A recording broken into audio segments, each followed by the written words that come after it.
La caja de conversión o la dolarización por sí sola no son capaces de resolver la situación económica de los cubanos. Más allá de una política monetaria, Cuba requiere de un ajuste de la política fiscal. Así comenzamos las razones del dólar.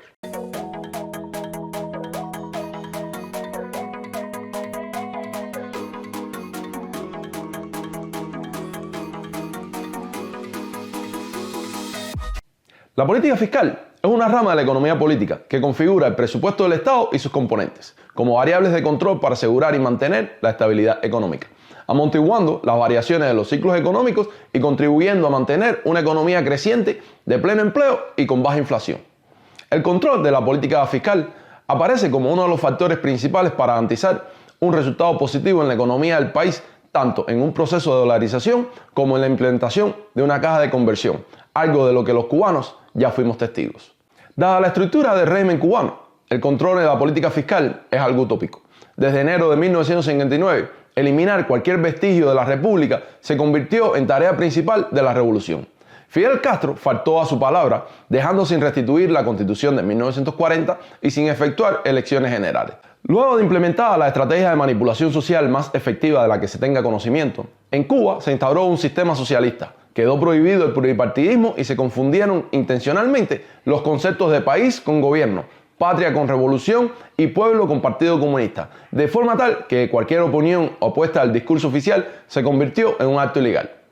En estas condiciones, la Asamblea Nacional del Poder Popular, órgano encargado de rectorear el proceso de planificación macroeconómica del país, donde debe analizarse y discutirse los planes y políticas, quedó relegada a un papel de espectador, con la única función de ratificar unánimemente cada una de las decisiones tomadas por la dirección del Partido Comunista de Cuba. Por 3 décadas, tener déficit fiscal ni siquiera representaba un problema para los que dirigían el país.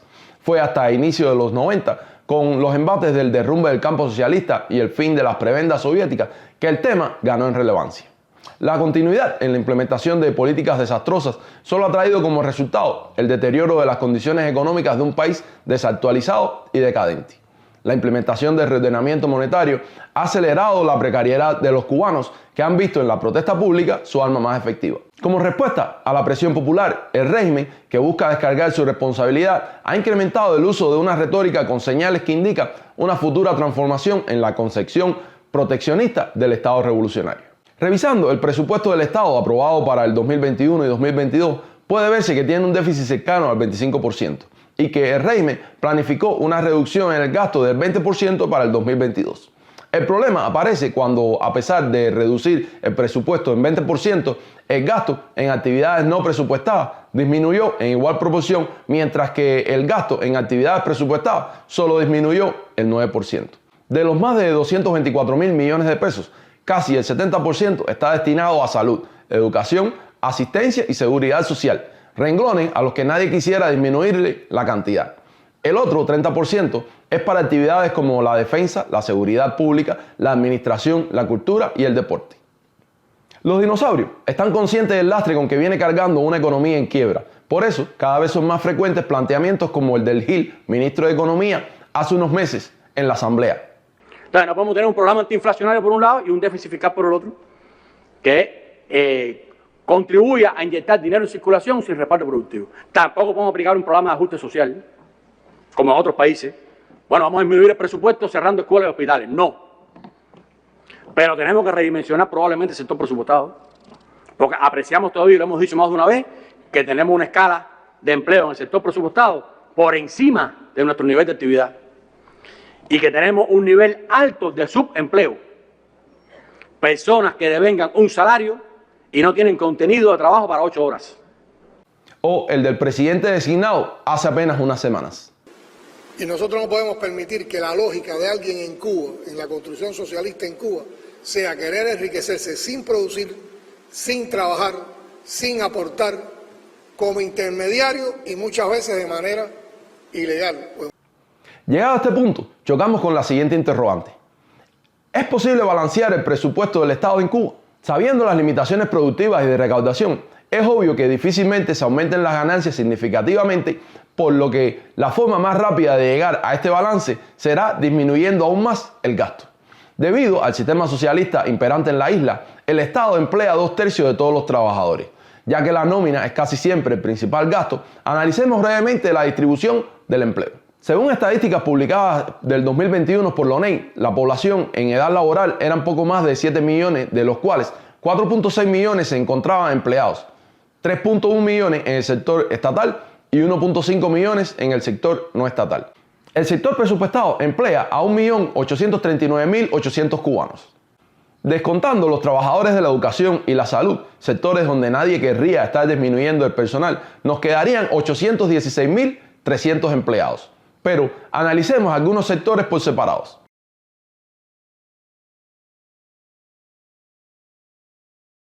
Pilar fundamental en la propaganda castrista. En la actualidad, el deporte es uno de los sectores más necesitados de una profunda reestructuración. El hombre nuevo ha demostrado no tener la misma devoción revolucionaria de antaños y en cada evento internacional somos testigos de algún abandono. A nivel de base, la carencia de recursos y el pésimo estado de las instalaciones deportivas exigen la mayor de las voluntades e inventivas. Cualquier conocedor del tema puede ratificar que el peso de los resultados deportivos a cada nivel recae en menos del 10% de los trabajadores. Algo similar pasa con la cultura, convertida en algo elitista dado la dificultad para acceder a instrumentos musicales y otros implementos. El desarrollo depende de la disposición de recursos de los interesados. En ambas actividades puede reducirse la intervención del Estado y fomentar el desarrollo de las iniciativas privadas. Al fin y al cabo, en la actualidad prácticamente funcionan como tal.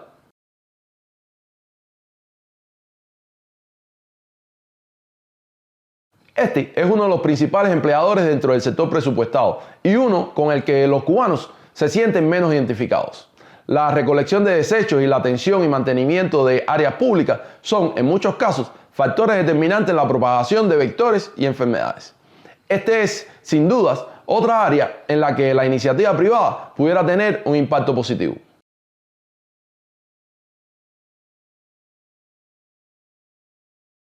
A pesar de la supuesta amenaza que representa estar a 90 millas del imperio, a esta altura no deben existir muchos cubanos con la idea de que Cuba enfrenta la más mínima amenaza a su soberanía, por lo que no es mala idea seguir disminuyendo el número efectivo de las Fuerzas Armadas Revolucionarias. Algo similar pudiera pasar con los efectivos del MININ, de no ser por el pánico en que vive la cúpula que gobierna la finca. Los casi 300 centros penitenciarios, llenos mayormente con convictos por delitos que tienen un trasfondo político, colocan a Cuba como una de las poblaciones carcelarias más altas del continente. Sin dudas, miles de cubanos que en vez de estarle costando al gobierno, deberían de estar aportando al progreso del país.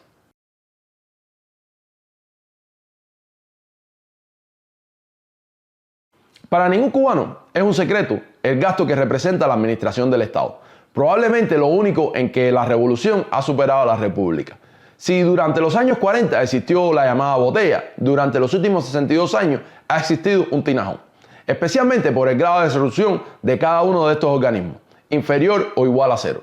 Un país donde por mandato constitucional el Partido Comunista es la fuerza superior, bla bla bla bla bla, sobran todas esas megaestructuras como los CDRs, FMC, los combatientes de la revolución, los sindicatos castrados, así como el PCC y la UJC.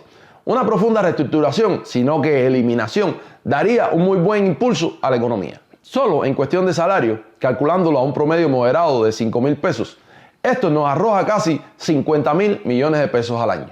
A esto pudiera sumarse los 300.000 empleados de las 437 empresas que dan pérdidas, aligerando otros 18.000 millones. Ya si adicionamos todo lo que se ahorraría en recursos como energía, combustible, equipamiento, reparación y mantenimiento constructivo, etc., más la productividad que en alguna medida generarían todos esos empleados ociosos y no tener la amenaza de más de 1 millón de cubanos buscando todo el tiempo cómo robarse algo, de seguro el presupuesto del Estado tuviera muchas más opciones de balancearse y aportar un elemento indispensable para recuperar el poder adquisitivo de los cubanos. Sí, ya sé que esto a muchos les sonará liberalista y todo lo que quieran, pero la realidad es que la mejoría económica de los cubanos depende de que se les dé oportunidad y sean capaces de producir, algo que solo será posible soltándole las riendas a la iniciativa privada.